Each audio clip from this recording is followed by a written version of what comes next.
Hey, this is John Carlos, and I am here with a look at the Star Wars Black Series deluxe action figure of Ned-B from Obi Wan Kenobi. And this is my first Hasbro plastic-free packaged action figure. One thing I was not expecting was this little photo on the side that shows the figure and the accessories and the size dimensions. I don't know, I think that's pretty neat.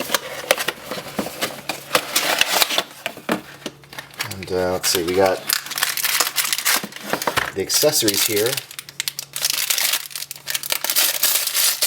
And this little like papery thing.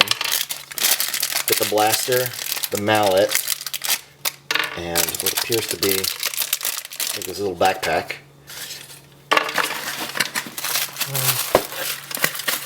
Oh gosh, we have to cut through all this. Or you could just rip the cardboard and rip the paper, and there you go. Ned-B is a deluxe figure because, well, he's slightly taller than your average figure, although I wouldn't say that justifies making him deluxe. I think the thing that makes him deluxe is that so much of this figure is brand new as far as like creating a new sculpt. There's not really anything they can pull from, and it is, you know, a bit larger. And this figure does have some unique articulation that is worth pointing out. You know, there's the rotating base of the neck, and then you get a little bit of rotation at the head, not much. The arms, though, the elbows and the knees have the full pin that goes through them, so do the ankles with a swivel at the underside of that ankle. You get the rotation at both sides of the knee joint, at both sides of the elbow joint. The wrist hinges, but gets stopped by those sections there. We have ball joint, or like ball hinged shoulders that also have that rotation, secondary rotation at the shoulder there. And then the swivel there, you have a decent, not full T-pose, but you get pretty close with that little shoulder piece that lifts up.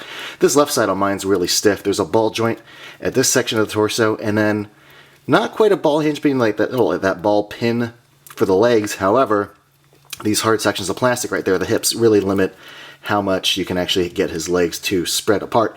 Details on the figure, though, are pretty dope. I think they did a great job with his head. I think the dirtying effect, the kind of dirt splatter, looks great. Separation between yellow and gray looks good. Nice detail on the sculpt, though. The sculpt on this figure as a whole is pretty freaking fantastic. Nice little details, though, on the paint where you see it. Good little metal texturing on the gray sections of the figure. Wear and tear on the legs looks good. Here's the closer look at his blaster. It's the Battle Droid blaster, so we've seen that before. Also, we get his little Mjolnir here, and it looks pretty neat. Some nice little tech yak built in there, some little bit of brown elements mixed in with the metal. And then we get his backpack, which we'll plug on in a moment, but here's just a closer look at some of the details. Paint on it is pretty solid. Not only does the main backpack plug into this hole in the back, but you will have to plug these little tubes into the hole on the sides.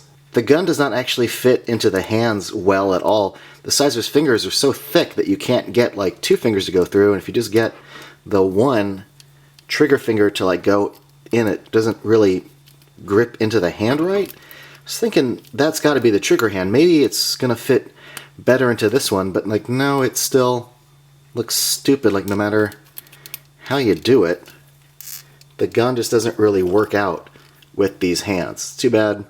They couldn't have made, I don't know, they could have cheated and made a new Battle Droid gun that was more proportionate, at least in the hand section. I don't know.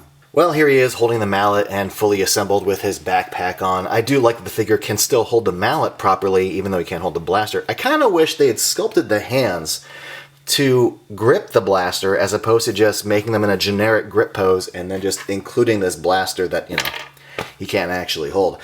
I do like this figure quite a bit. I thought the Ned droid in Obi-Wan, even though it's only in it for a short amount of time, really left a lasting impression. I think it's a cool design. I think it's a cool figure to have on the shelf. I think he looks really rad. And as far as the plastic-free packaging, I just want to throw out there that even though personally as a collector I was a little disappointed because I'm a big paint apps guy. I don't care about the quality of the box. I want a good paint job, and I need that window, especially when it comes to human-looking characters that have like badly printed lips or bad beard paint and weird printing with the eyes. Just paint jobs matter to me. However, the overabundance of plastic in our world is just a colossal shit show, and I am all for Hasbro limiting and eliminating plastic. I will forego my ability to pick a good paint job if it means that there's some company out there doing their part to eliminate the use of plastic. All this plastic that we throw away, it's just disposed of, and it's just a giant mess on our planet. Fine. It is what it is. And at least with this figure, I got a good paint job. I'm happy with what I got.